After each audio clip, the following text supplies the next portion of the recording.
नमस्कार. इंद्रधनुष्याच्या भागात आपलं हार्दिक स्वागत.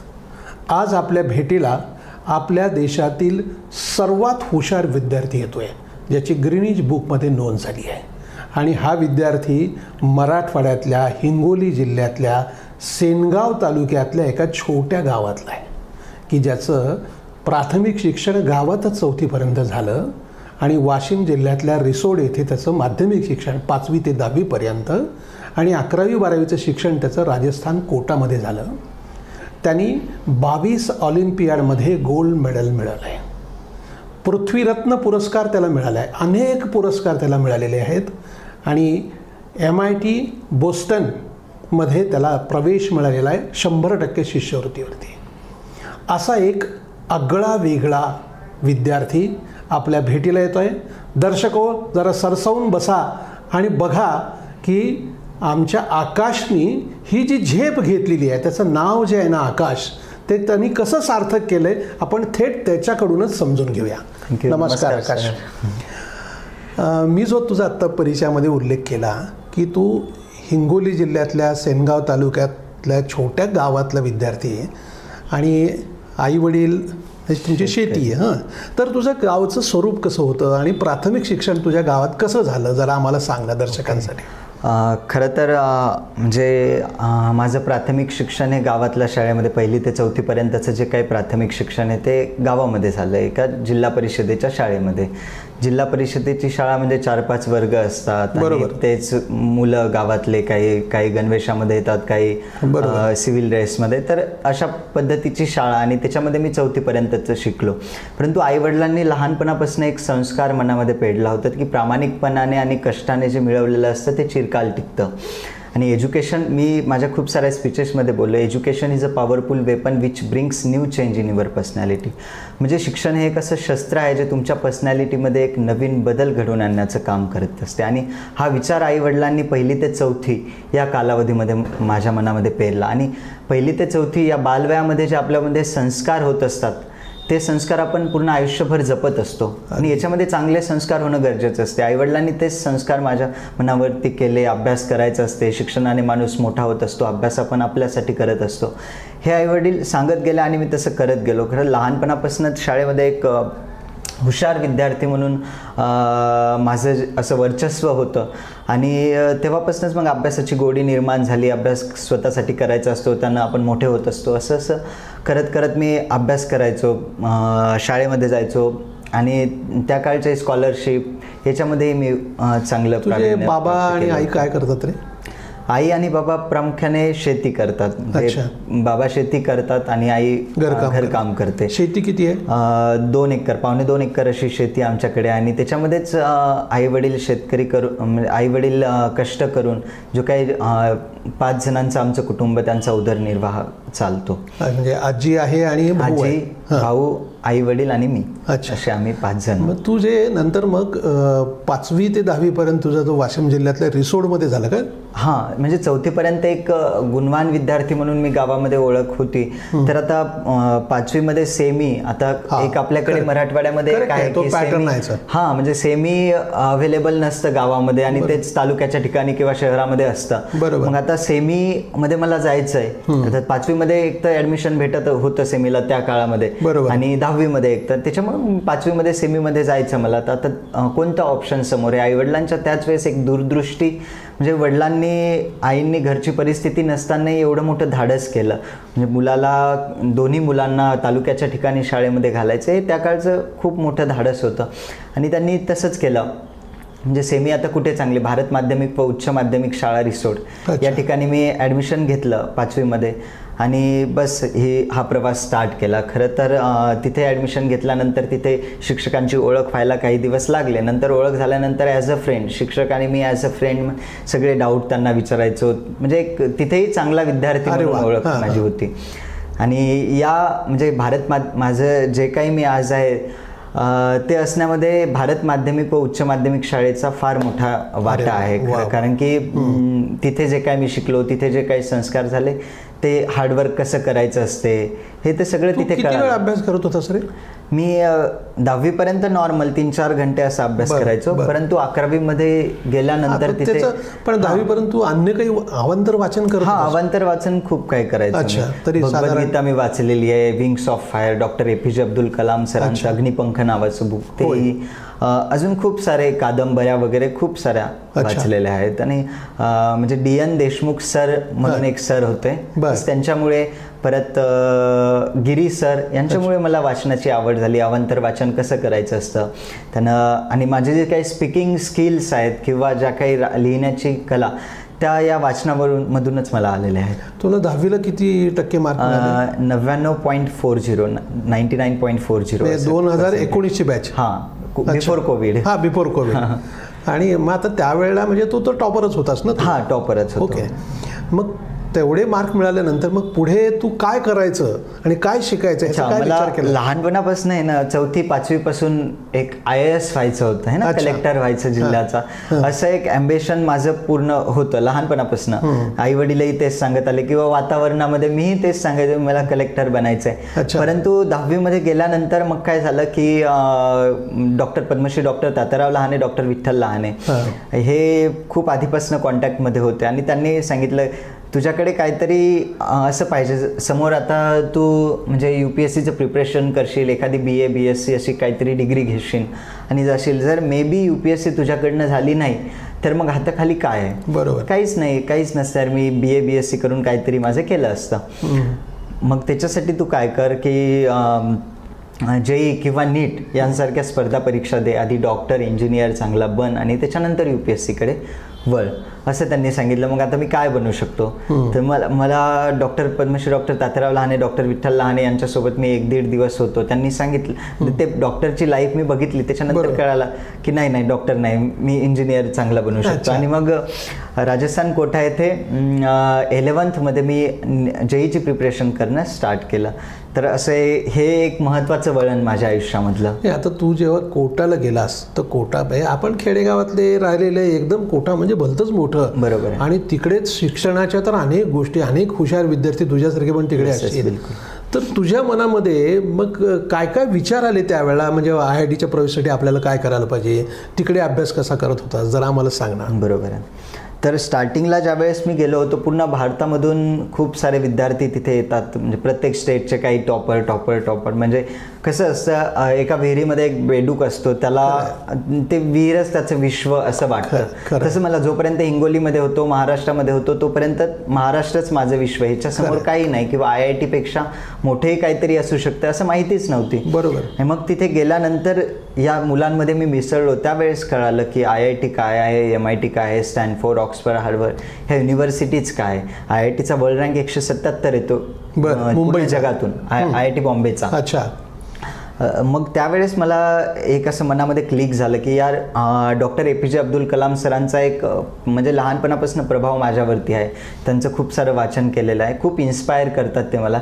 तर त्यांचं एक वाक्य आहे की लो एम इज क्राईम, कमी ध्येय हा गुन्हा आहे. बरोबर. त्याच्यामुळे माझं ध्येय मोठं ठेवलं. मी IITच का करायचं, जर मी MIT, स्टॅनफोर्ड, हार्वर्ड यासारख्या युनिव्हर्सिटीजला थोडा अभ्यास केल्यानंतर अप्लाय करू शकतो, तर का IIT करू मी. मग त्याच्यानंतर मग मी डिसाईड केला, आता काही जरी झालं तरी मला MIT मध्ये जायचं आहे. MIT करायची, नंबर 1ची युनिव्हर्सिटी जगातली. त्याच्यासाठी ज्यांनी स्टार्ट केली, 11 hours सेल्फ स्टडी करायचो, 11 घंटे, 3 hours physics, 3 hours chemistry, 3 hours maths, 2 hours English, 5 hours classes असायचे. असं 16 घंट्याचं दररोजचं अभ्यासाचं शेड्यूल. आणि एक आपल्या विद्यार्थ्यांना एक हे असते की काही गोष्टी त्या काय करतात, स्टार्टिंगमध्ये कंटिन्युअसली करतात, 1 दिवस, 2 दिवस, 3 दिवस, मग नंतर बंद पडतं, काही दिवस ते बंद राहतं, परत चालू होतं, परत बंद राहतं. हे असं असताना याच्यामुळे व्यवस्थित होत नाही. जे काही आपलं फायनल ड्रीम आहे, बरोबर, जे काही स्वप्न आहे ते स्वप्नपूर्ती होत नाही जर असं चालू राहिलं कंटिन्युअसली. तर त्याच्यामुळे मी माझं जे वर्क आहे ते कन्सिस्टन्सीनं चालू, सातत्याने संघर्ष, सातत्य आणि संयम.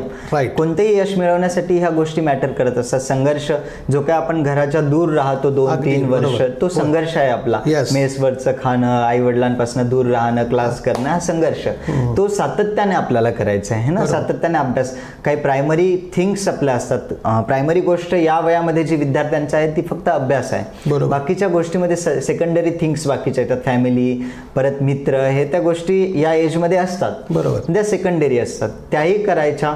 परंतु प्रायमरी थिंग्स जी आहे ती आपला अभ्यास आहे आणि ती आपल्याला तिला महत्त्व धरून द्यायचं आहे. तो आपला अभ्यास जे काही डेली टार्गेट आहे, आपण जे काही ठरवलं ते डेली कंप्लीट केल्यानंतर मग आपल्याला जे करायचं ते करायचं, आपण मोकळे. पण तू आता MITच्या ॲडमिशनसाठी त्याच्या काही लेवल, काही परीक्षा वगैरे असतात ना, म्हणजे त्याचं काय काय केलं जरा सांग. ॲक्च्युली कसं असते, MITमध्ये किंवा ज्या काही युनिव्हर्सिटीज आहेत त्यांच्यामध्ये जाण्यासाठी एक आपल्याला इंटरनॅशनल लेवलची प्रोफाईल बिल्डअप असली पाहिजे. आकाश पोपळगट महाराष्ट्रापुरता ओळखीचा होता किंवा जास्तीत जास्त भारतापुरता. परंतु भारताच्या बाहेर आकाश पोपळगट कोण आहे हे कोणाला माहीत नव्हतं. म्हणून मी इंटरनॅशनल ऑलिम्पियाड देण्याचं ठरवलं 11th मध्ये. अशा 22 इंटरनॅशनल ऑलिम्पियाड्स दिल्या आणि 22च्या 22 मध्येही गोल्ड मेडल मिळवलं. अरे वा.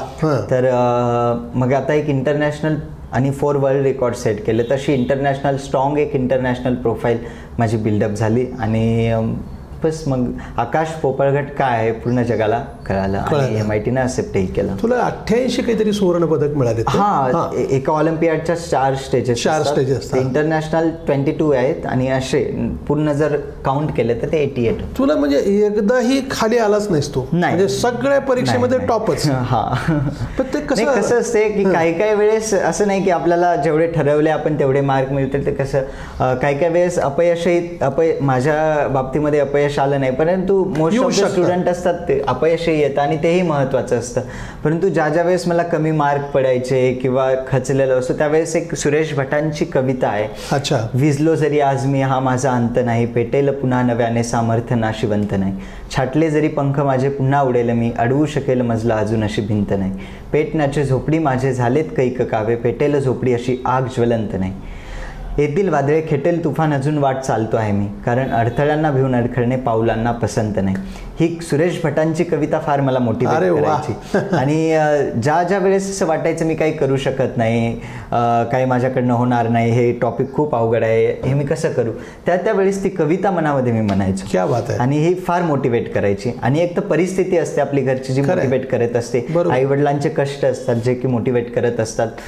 कोट्यामध्ये गेल्यानंतर जाता मी ठरवलं होतं की काहीतरी लेबल, विजयाचं लेबल, व्हिक्ट्री घेऊन मला परत यायचं आहे. तोपर्यंत महाराष्ट्रामध्ये यायचं नाही आणि तसंच झालं. तोपर्यंत मी घरी आलो नाही, MITचं लेबल घेऊनच वापस आलो. तर हे एक स्ट्रॉंग डेडिकेशन महत्त्वाचं असतं आणि सातत्य महत्त्वाचं असतं. आता बघ, आता तुला अनेक पुरस्कार मिळाले, म्हणजे आता पृथ्वीरत्न पुरस्काराने तू सन्मानित होता, जागतिक स्तरावरचे पण पुरस्कार मिळतात. ते पण जरा सांग थोडं, म्हणजे काय असतं हे पुरस्कार, कसे मिळतात, त्याचं काय होतं जरा सांग ना. पुरस्कार तर खूप काही मिळतात, पण त्या पुरस्कारापेक्षा मोठं काहीतरी असतं ते आईवडिलांच्या चेहऱ्यावरचं समाधान. आणि ते मला पाहायला मिळालं की आपला मुलगा कुठून कुठपर्यंत जातो, आपली परिस्थिती कशी आहे घरची, त्या परिस्थितीमधनं तो समोर जाण्याचं स्वप्न पाहतो किंवा आईवडील एक म्हणजे समोर तो काही करेन किंवा न करेल ही आशा न बाळगता त्याला सपोर्ट करतात. त्यांच्या चेहऱ्यावरचं जे समाधान आहे ते जगातल्या सगळ्या पुरस्कारापेक्षा मोठं आहे. आज खूप सारे लोक बोलवतात, भेटतात आणि वेगवेगळे पुरस्कार, पृथ्वीरत्न, एमिनन्स एक्सलन्स अवॉर्ड दुबईचा तोही भेटला आहे.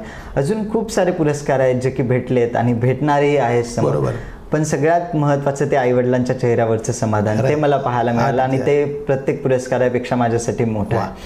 आणि ही गोष्ट मोठी आहे की एका खेड्यामधनं एखादा विद्यार्थी MITमध्ये जाऊ शकतो.